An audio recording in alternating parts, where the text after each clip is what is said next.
केंद्रीय मंत्रियों और किसान नेताओं के बीच चौथे दौर की एक बातचीत हुई। समझा गया कि यह बातचीत सकारात्मक माहौल में हुई है।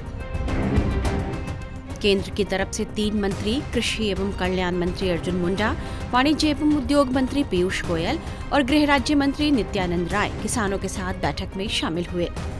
बैठक के बाद केंद्रीय मंत्री पीयूष गोयल ने बताया कि सरकार की ओर से किसानों को एक प्रस्ताव दिया गया है, जिसमें 4 फसलों पर एमएसपी देने को तैयार रहने की बात कही गई है। कुछ ऐसे विषय सामने रखे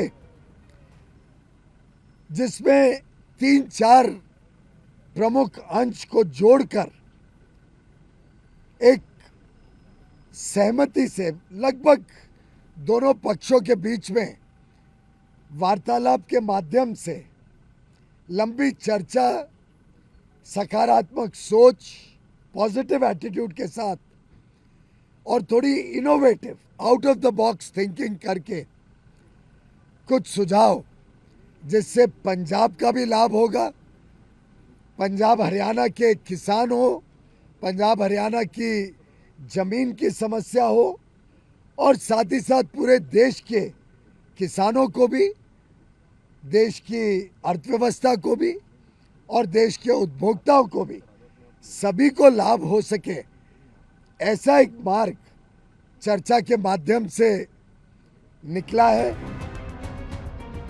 बताया गया कि किसान इस प्रस्ताव पर अगले 2 दिनों में कोई फैसला ले सकते हैं। हालांकि 21 फरवरी को दिल्ली चलो मार्च को लेकर किसान नेता अपने स्टैंड पर अड़े हैं।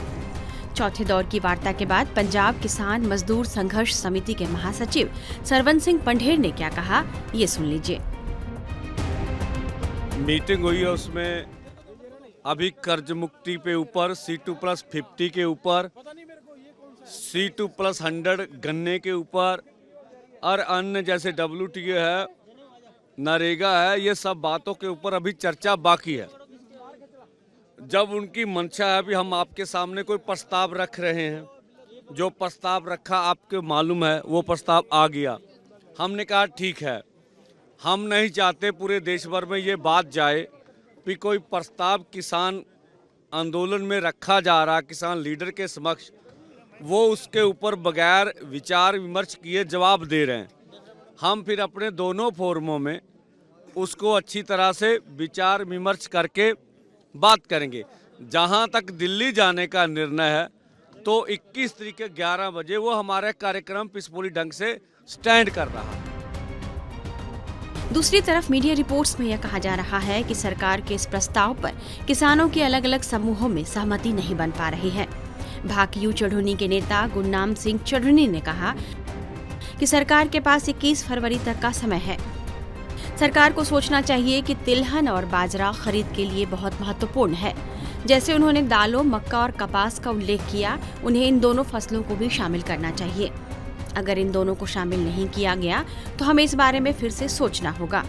अगर 21 फरवरी तक सरकार हमारी बात नहीं मानती है तो हरियाणा भी आंदोलन में शामिल होगा। आपको बता दें कि शंभू बॉर्डर पर किसान अपनी मांगों को लेकर डटे हुए हैं। अभी माहौल शांतिपूर्ण बना हुआ है। अर्धसैनिक बलों ने कोई कार्रवाई भी नहीं की है और प्रदर्शन कर रहे किसान भी आगे बढ़ने की कोशिश नहीं कर रहे हैं। लेकिन यदि अभी हरियाणा के किसान भी इसमें शामिल हो जाते हैं तो आंदोलन बढ़ सकता है। देखना होगा कि सरकार के प्रस्ताव पर किसान किस तरह का कदम उठाते हैं। टाइम्स नाउ नवभारत डिजिटल की रिपोर्ट।